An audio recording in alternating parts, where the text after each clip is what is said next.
Restez informés chaque jour avec Scoop FM. Désormais, suivez nos journaux sur nos chaînes partenaires à Lubumbashi sur Sky Radio, la 97.7 MHz, à 6h, 9h, 12h, 15h, 19h et 21h. Suivez-nous également sur la radio communautaire Moïseni chaque jour à 9h05, 10h03 et 21h juste. Le journal du Scoop FM passe aussi sur Kipushi 24 Radio à 8h30, 12h30, 16h juste, 18h30 et 21h30. Retrouvez-nous également sur Vox Congo. Téléchargez dès maintenant l'application Vox Congo pour rester informé en temps réel.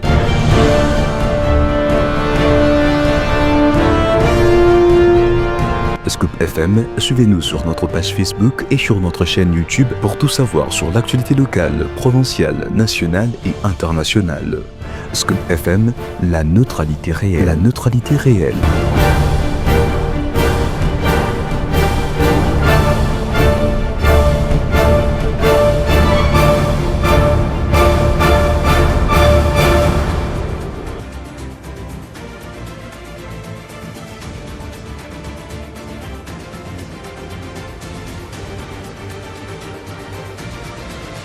Une nouvelle édition du journal sur les ondes de la neutralité réelle. Mesdames et messieurs, bonjour et bienvenue à cette édition d'information sur votre radio. J'ai donc à Songo sur la présentation supervisée par Christian Mouchampa. Un seul titre à la ligne de l'actualité. Quelques jours après les catholiques et les protestants, c'est jeudi 26 juin 2025, le président de la République Félix-Antoine Tshisekedi Tshilombo a reçu à la Cité de l'Union africaine la plateforme des confessions religieuses au sujet du dialogue inter-congolais. Les détails, vous les aurez au cours de cette édition du journal. C'est tout pour les titres. Mesdames et messieurs, à toutes et à tous, encore une fois de plus, bienvenue.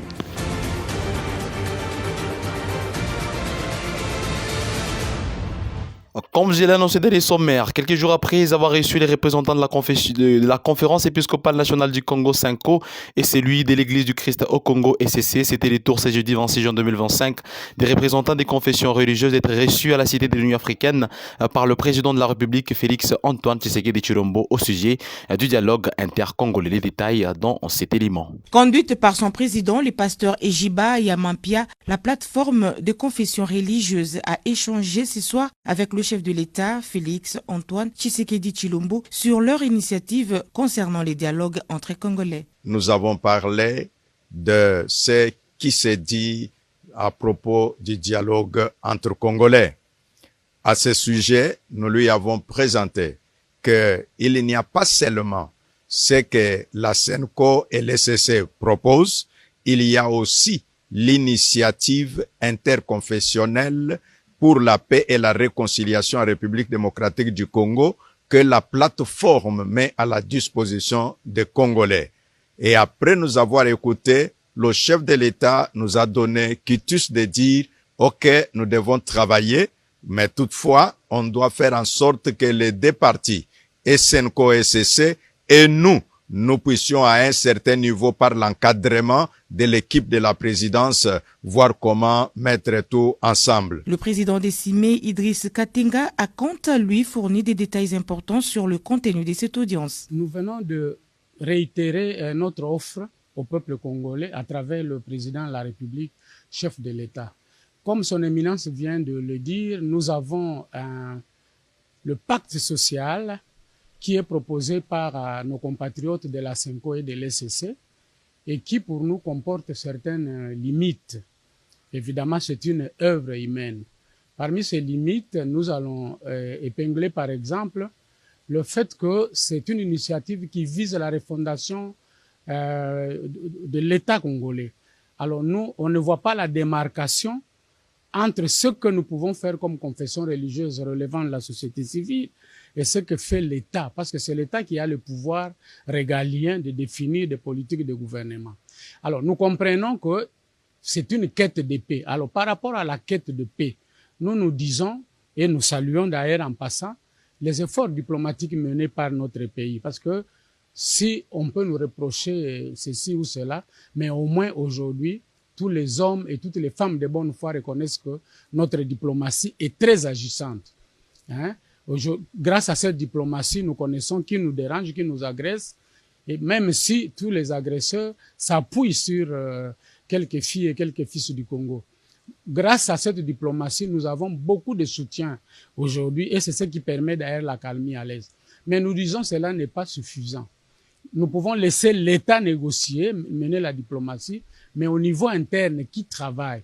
C'est là où nous proposons aussi cette action alternative pour essayer de fissurer tout ce qui divise les Congolais.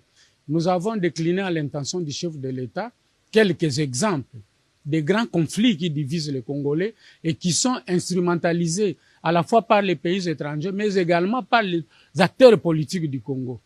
Et Dieu merci, le chef de l'État nous a prêté une oreille très attentive et il nous a encouragés. Maintenant que nous avons le quitus du chef de l'État, nous allons suffisamment communiquer sur cette initiative pour la faire partager. Lancé par le président de la République démocratique du Congo, Félix Antoine Tshisekedi Tshilombo, il y a 8 semaines, les travaux de construction de la nouvelle aérogare a commencé. C'est jeudi 26 juin 2025 à l'aéroport international de la Loano à Lubumbashi, à capitale provinciale du Haut-Katanga. Plus de détails dans cet élément.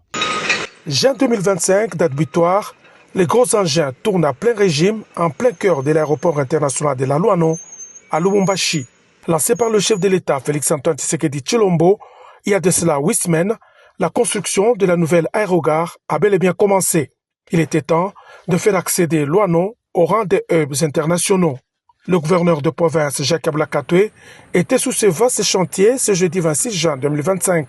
Selon la société turque Souma, qui a en charge l'exécution du projet, d'ici à 18 mois, sortiront des terres une bâtisse futuriste avec des guichets ultra connectés à l'arrivée et au départ, une aire de stationnement à même d'accueillir plusieurs dizaines d'avions, des passerelles pour des arrivées et des départs à l'abri des aspérités de la météo, des terminaux des formalités du check-in, de l'immigration, de la sécurité ainsi que des restaurants et des boutiques à tout genre. Les 3e et les 4e niveaux seront réservés aux bureaux des différents services publics liés à l'aéroport. Aux côtés de l'aérogare, une brigade anti-incendie moderne sera construite, un parking d'une capacité de plus de 1500 véhicules avec des postes de péage électroniques. Les travaux ont déjà démarré. À notre grande satisfaction, nous sommes très heureux. C'est un honneur pour nous et c'est aussi une occasion de remercier déjà le chef de l'État qui a tenu à ce que Lubumbashi soit doté d'un aéroport moderne, digne de son rang. Lubumbashi qui est la 2e ville du pays et donc c'est notre joie et nous, les Hauts-Katangais, nous serons toujours reconnaissants à notre président de la République, Félix Antoine Tshisekedi Tshilombo. La ministre provinciale en charge des transports et voies de communication, Laurel Lusamba Kazadi, était également présente et elle est chargée de faire les suivis pas à pas avec l'entrepreneur. Jacques Ablakato a écouté les explications détaillées du directeur de l'entreprise Souma. Souma est une firme turque de renommée internationale.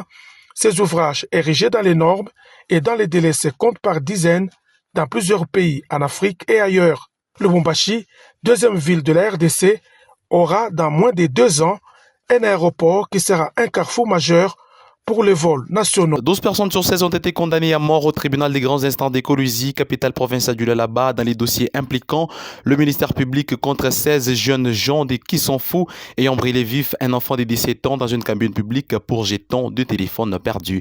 Plus de détails dans cet élément. Les versdicts dans les procès entre les ministères publics et les 16 jeunes gens de Kisonfou impliqués dans la mort d'un enfant de 17 ans brûlé vif à cause d'un jeton de téléphone perdu dans une cabine publique vient d'être prononcé dans la soirée du jeudi 26 juin au parquet des grandes instances d'Écologie. Après que le tribunal ait vérifié que tous les accusés étaient sur le banc et a entendu toutes les deux parties, le président de la Chambre a acquitté 4 personnes et condamné à la plus lourde expression pénale 12 personnes pour s'être rendues coupables d'une association de malfaiteurs.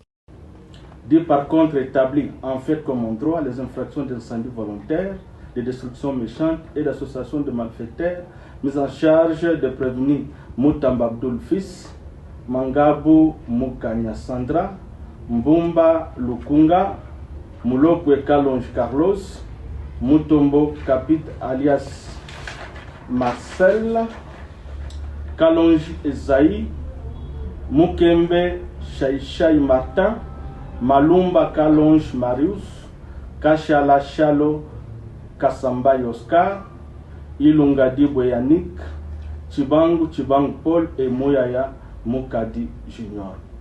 Dit que toutes ces 3 infractions ont été commises en concours idéal, il leur est retenu la plus forte expression pénale. De ce fait, les condamne chacun à la peine de mort. Il s'est dénoté que le tribunal a par la même occasion condamné à mort un jeune de quartier Kassoulou qui avait y a peu brûlé un citoyen congolais qu'il avait fait passer pour un voleur alors qu'il n'y en avait rien de tel. Ces derniers avaient des différends privés entre eux qui n'avaient rien à voir avec un vol. Et dans ces procès, il faut également noter que des personnes ont été acquittées. Mesdames et messieurs, avant d'éclore cette édition du journal, la place à la revue des presses avec Gloire Diboué.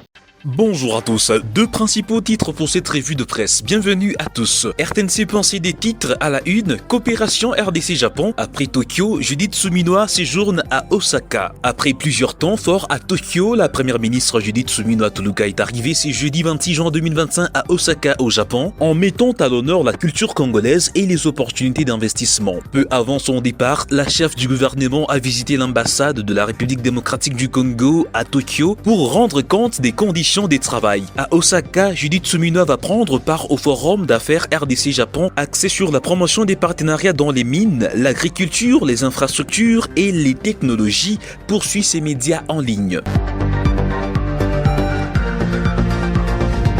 Terminons par Radio Kapi.net qui titre Ituri, 9 morts et une douzaine de blessés dans une attaque de la Codeco contre les sites des déplacés des Djangui. Une attaque meurtrière attribuée à la milice Codeco a visé tôt ce vendredi 27 juin les sites des déplacés des Djangui situés dans les territoires des Djougou en Ituri. Le bilan provisoire fait état de 9 morts dont plusieurs femmes et enfants, au moins 12 blessés, dont 7 dans un état critique. C'est dans la société civile locale, les assaillants ont surgi vers 5h du matin, sémant la panique parmi les déplacés. Des tirs nourris ont été entendus à proximité de la paroisse catholique des Drodro. Pris des paniques, les habitants ont fui dans toutes les directions. Le casque bleu de la MONUSCO stationné non loin du site ont intervenu rapidement, repoussant les miliciens et limitant le pertes humaines. Les blessés ont été pris en charge en urgence par les forces onusiennes, puis transférés à l'hôpital des Drodro pour des soins appropriés, poursuit ces tabloïds. Mesdames et messieurs, ainsi prend fin cette revue de presse sur votre radio. Merci à tous de l'avoir suivi.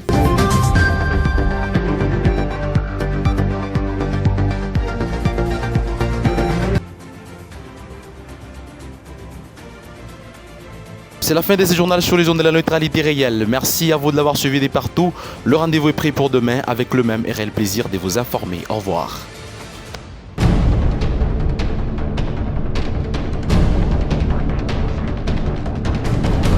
Restez informés chaque jour avec Scoop FM. Désormais, suivez nos journaux sur nos chaînes partenaires à Lubumbashi sur Sky Radio, la 97.7 MHz, à 6h, 9h, 12h, 15h, 19h et 21h. Suivez-nous également sur la radio communautaire Moïseni chaque jour à 9h05, 10h03 et 21h juste. Le journal du Scoop FM passe aussi sur Kipushi 24 Radio à 8h30, 12h30, 16h juste, 18h30 et 21h30. Retrouvez-nous également sur Vox Congo. Téléchargez dès maintenant l'application Vox Congo pour rester informé en temps réel.